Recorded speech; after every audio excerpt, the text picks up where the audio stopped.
Sir लगायत सरहरू सबैमा मेरो नमस्कार। मेरो नाम चित्रबहादुर कार्की। म चाहिँ नेपाल पूर्व प्रहरी सम्बन्धन नगरकारी समिति रामधुनी अध्यक्ष। हाम्रो चाहिँ एउटा संस्था 75 सालमा स्थापना भएको संस्था हो हाम्रो रामधुनीमा। हामी अवकाश प्राप्त पूर्व प्रहरी एउटा संस्था स्थापना भएको छ। यो संस्थाले स्थापना भएकालदेखि नै हामीले चाहिँ समाजमा के गर्नुपर्छ भन्ने उद्देश्यले गर्न लागिरहेको छौँ सामाजिक कार्यक्रमको लागि।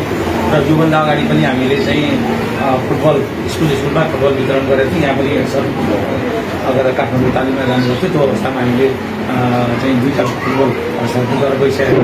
यो पछिल्लो समय यो अहिले फुटबल खेल्ने फुटबल गेम ड्रेस पनि ल्याएर एक सेट हामीले चाहिँ सञ्चालन गर्न लागिरहेको छौँ। अहिले चाहिँ के छ भने हामीले चाहिँ यसलाई विशेष फोकस गरेको चाहिँ हामी एक त राज्यलाई चाहिँ सुरक्षामा सेवा प्रदान गरेर रिटायर भएका अवकाश भएका मान्छे हामी अनुभवी मान्छे पनि हौँ। र हामीले भोगेको कुरो अहिले विद्यार्थी वर्गमा अलिकति सानै उमेरमा पनि तुलतमा लाग्ने लागु पदार्थ खाने सेवन गर्ने यस्तो प्रवृत्ति धेरै देखिन्छ स्कुल पढ्ने उसमा पनि।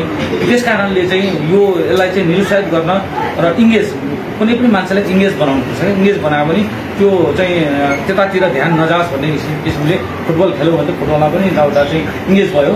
त्यो किसिमले चाहिँ हामीले एउटा चाहिँ स्वस्थ रहौँ फुटबल खेलौँ भन्ने उद्देश्यले फुटबल बाँड्दै अस्ति गयौँ।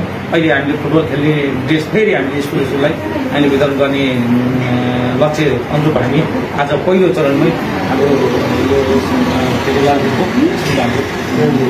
रामधुनी माविमा पहिलोचोटि आएका छौँ। अरू माविहरूमा पनि हामी वितरण गर्दैछौँ।